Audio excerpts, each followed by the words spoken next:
ഇറാഖിലെ ബാബിലോണിൽ വെച്ചാണ് ഇബ്രാഹിം പ്രവാചകൻ ജനിക്കുന്നത്. പൗരാണിക സംസ്കാരങ്ങളുടെ കളിത്തൊട്ടിലായിരുന്നു ബാബിലോൺ പ്രദേശം. നൂഹ് നബി അലൈഹി ഇസ്ലാമിൻ്റെ പുത്രൻ സാമിൻ്റെ സന്താന പരമ്പരയിലാണ് ഇബ്രാഹിം പ്രവാചകന്റെ ജനനം. അക്കാലത്ത് ബാബിലോൺ ഭരിച്ചത് നമ്രൂദ് രാജാവായിരുന്നു.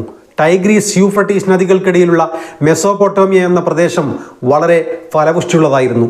കൃഷിയിലും കന്നുകാലികളും വർദ്ധിച്ചു. ഐശ്വര്യത്തിൻ്റെ കേന്ദ്രമായി ആ പ്രദേശം വളരുകയായിരുന്നു.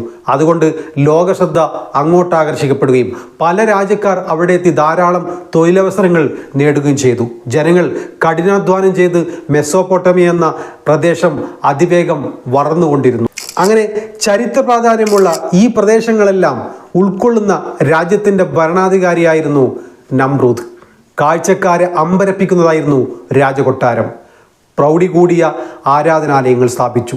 ആരാധനാലയങ്ങൾ ബിംബങ്ങൾ വച്ചു. സൂര്യനും ചന്ദ്രനും ആരാധ്യ വസ്തുക്കളായി. ഒരു ദിവസം നമ്രൂദ് ഒരു പ്രഖ്യാപനം നടത്തുകയാണ്. ജനങ്ങളെ, ഞാൻ തന്നെയാണ് ലോകരക്ഷിതാവ്, ഞാനാണ് ദൈവം. ജീവൻ എടുക്കാനും ജീവൻ കൊടുക്കാനും എനിക്ക് കഴിയും. നിങ്ങളെന്നെ ആരാധിക്കുക. ജനങ്ങളത് സ്വീകരിച്ചു. ബിംബാരാധനകൾക്കൊപ്പം രാജാവും ആരാധിക്കപ്പെടുകയാണ്. കൊട്ടാരത്തിൽ ജ്യോത്സ്യന്മാർക്കായിരുന്നു മുഖ്യസ്ഥാനം. അവരുടെ പ്രവചനങ്ങൾ തള്ളപ്പെടുകയില്ല. രാജാവും പ്രജകളുമെല്ലാം അത് വിശ്വസിക്കും. ഇബ്രാഹിം നബി അലൈഹി ഇസ്ലാമിൻ്റെ ജനനവുമായി ബന്ധപ്പെട്ട് കുറേ സംഭവങ്ങൾ ചില പണ്ഡിതന്മാർ രേഖപ്പെടുത്തിയിട്ടുണ്ട്. തൻ്റെ രാജ്യത്തിൻ്റെ തലസ്ഥാനമായ ബാബിലോൺ പട്ടണത്തിലെ കൊട്ടാരത്തിൽ സകല ആഡംബരങ്ങളോട് കഴിഞ്ഞു വരികയായിരുന്നു നമ്രൂദ്. തന്നെ എതിർക്കാൻ കഴിവുള്ള ഒരു ശത്രുവുമില്ല. എടുത്താൽ തീരാത്ത സ്വത്തും ഖജനാവിൽ സമ്പത്ത് കുന്നുകൂടി. വിനോദം, നായാട്ട്, അങ്ങനെ ദുഃഖമറിയാത്ത ഒരു ജീവിതമായിരുന്നു നമ്രൂദ് വഹിച്ചിരുന്നത്. ഒരു രാത്രിയിൽ കണ്ട സ്വപ്നം രാജാവിനെ ഭയപ്പെടുത്തുകയാണ്. പടിഞ്ഞാറൻ ചക്രവാളത്തിൽ ഒരു നക്ഷത്രം ഉദിക്കുന്നു. അത് ഉയർന്നു വരുന്നു. പ്രകാശം കൂടിക്കൂടി വരുന്നു. ആ പ്രകാശത്തിൽ ചന്ദ്രൻ മങ്ങുകയാണ്. രാജാവ് ഞെട്ടിയുണർന്നു. വെപ്രാളത്തോടെ ജ്യോത്സ്യന്മാരെ വിളിച്ചു വരുത്തി. ആ പാതിരാവിൽ തന്നെ ജ്യോത്സ്യന്മാർ ഒരു സമ്മേളനം വിളിക്കുകയാണ്. അടിയന്തര യോഗം വിളിക്കുകയാണ്. അങ്ങനെ താൻ കണ്ട സ്വപ്നത്തെക്കുറിച്ചുള്ള വ്യാഖ്യാനം എത്രയും പെട്ടെന്ന് ഉണ്ടാവണമെന്ന് ജ്യോത്സ്യന്മാരോട് നമ്രൂദ് കൽപ്പിക്കുകയാണ്. അങ്ങനെ ജ്യോത്സ്യന്മാർ വട്ടം കൂടി സ്വപ്ന വ്യാഖ്യാനത്തെക്കുറിച്ച് നമ്രൂദിനോട് പറയുകയാണ്. രാജാവിൻ്റെ പ്രധാന ആരാധ്യ വസ്തുവാണല്ലോ ചന്ദ്രൻ. അതിന് മങ്ങലേൽക്കാൻ പോവുകയാണ്. ഉദിച്ചു വരുന്ന നക്ഷത്രം ഒരു കുട്ടിയുടെ ജനനത്തെ സൂചിപ്പിക്കുന്നു. ഒരു കുട്ടിയുടെ ജനനം കാരണം രാജാവിന് നാശം വരും. അതെ, രാജാവാഴ്ച തകരാൻ പോവുകയാണ്. കൊട്ടാരങ്ങളും രാജമന്ദിരങ്ങളും കൈവിട്ടു പോകാൻ പോവുകയാണ്. ആരാധനാലയങ്ങൾ നശിക്കാൻ പോവുകയാണ്. സൈനിക ശക്തി നശിക്കാൻ പോവുകയാണ്. ഷിർക്കും തകരാൻ പോവുകയാണ്. അങ്ങനെ ഇവിടെ തൗഹീദ് സ്ഥാപിക്കാൻ പോവുകയാണെന്ന് നമ്രൂദിനോട് ജ്യോത്സ്യന്മാർ പറയുകയാണ്. ഇത് കേട്ട് നമ്രൂദ് കോപം കൊണ്ട് വിറക്കുകയാണ്. ഉടനെ നമ്രൂദ് ഒരു പ്രഖ്യാപനം നടത്തുകയാണ്.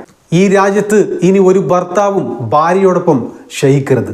ഇവിടെ ഒരു സ്ത്രീയും ഗർഭിണിയാവരുത്. ഇനി പ്രസവിക്കുന്ന കുഞ്ഞുങ്ങളെ വളരാൻ അനുവദിക്കരുത്. രാജശാസന വരികയാണ്. രാജ്യം നടുങ്ങുകയാണ്. വൈമനസ്യത്തോടെയാണെങ്കിലും ജനങ്ങളത് സ്വീകരിച്ചു. അങ്ങനെ ആരെങ്കിലും രാജകൽപ്പന തെറ്റിക്കുന്നുണ്ടോ എന്ന് നോക്കാൻ രഹസ്യാന്വേഷണ വിഭാഗത്തെയും നമ്രൂദ് ചുമതലപ്പെടുത്തുകയാണ്.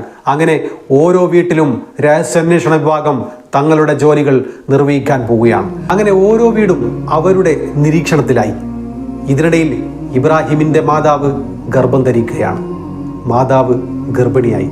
മാതാവ് പുറത്തിറങ്ങാൻ ഭയന്നു. ഗർഭം വളരുകയാണ്. പ്രസവ സമയം അടുക്കുകയാണ്.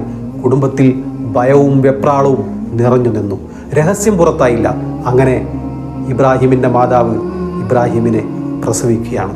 വീടിന് പുറത്ത് ഒരു രഹസ്യ കേന്ദ്രത്തിലേക്ക് അവരെ പിതാവ് മാറ്റി. കുട്ടിയെ വളർത്തി. നല്ല ആരോഗ്യമുള്ള കുട്ടിയായിരുന്നു അത്.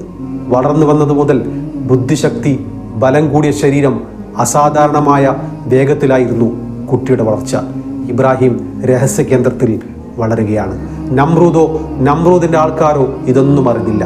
ആ രാജ്യം പോലും ഇതൊന്നും അറിഞ്ഞില്ല. അങ്ങനെ രഹസ്യ കേന്ദ്രത്തിൽ നിന്ന് കുട്ടിയെ വീട്ടിൽ കൊണ്ടുവരികയാണ്. ഓർമ്മ വെച്ച കാലം മുതൽ കുട്ടി ചുറ്റും കണ്ണോടിക്കുമ്പോഴെല്ലാം കാണുന്നത് പലതരം ആരാധ്യ വസ്തുക്കളെ ജനങ്ങൾ ആരാധിക്കുന്നതാണ്. പ്രകാശമുള്ള നക്ഷത്രം ഉദിച്ചാൽ ഉടനെ ജനങ്ങൾ അതിന് സുജൂദ് ചെയ്യുന്നത് ഇബ്രാഹിം കാണുകയാണ്. 14 രാവിലെ പൂർണ്ണചന്ദ്രനെ ആരാധിക്കാൻ വല്ലാത്ത തിരക്ക് കാണുകയാണ്. സൂര്യനെ ആരാധിക്കുന്നവർ നിരവധി പേരുണ്ട്. ഈ ആരാധനകൾ കൊണ്ട് ജനങ്ങൾക്ക് എന്താണ് ഗുണമെന്ന് ബാലനായ പ്രവാചകൻ ചിന്തിച്ചു പോവുകയാണ്. അക്കാലത്ത് പ്രസിദ്ധമായ പട്ടണമായിരുന്നു ദിമിഷ്ക്. 7 നക്ഷത്രങ്ങളെ ആരാധിക്കുന്ന നാട്. പൗരാണിക ദിമിഷ്ക് പട്ടണത്തിലേക്ക് പ്രവേശിക്കാൻ 7 കവാടങ്ങളുണ്ടായിരുന്നു. 7 നക്ഷത്രങ്ങളുടെ പേരിൽ അവ അറിയപ്പെട്ടു. ഓരോ കവാടത്തോടും ചേർന്ന് ഓരോ ക്ഷേത്രങ്ങൾ. ആ ഓരോ ക്ഷേത്രങ്ങൾക്കും ഓരോ ദൈവങ്ങളുടെ പേരായിരുന്നു. സൂര്യനും ചന്ദ്രനും നക്ഷത്രങ്ങളും ആ പ്രകൃതി ശക്തികളെല്ലാം ആരാധിക്കപ്പെട്ടു. എണ്ണമറ്റ ബിംബങ്ങൾ ലോകം മുഴുവൻ ബിംബാരാധനയിൽ മുഴുകി. സർവശക്തനെ മറന്നുള്ള ജീവിതം. ഇബ്രാഹിം നബി അലൈഹിസ്സലാം ജനിക്കുമ്പോഴുള്ള ലോകത്തിൻ്റെ അവസ്ഥ അതായിരുന്നു.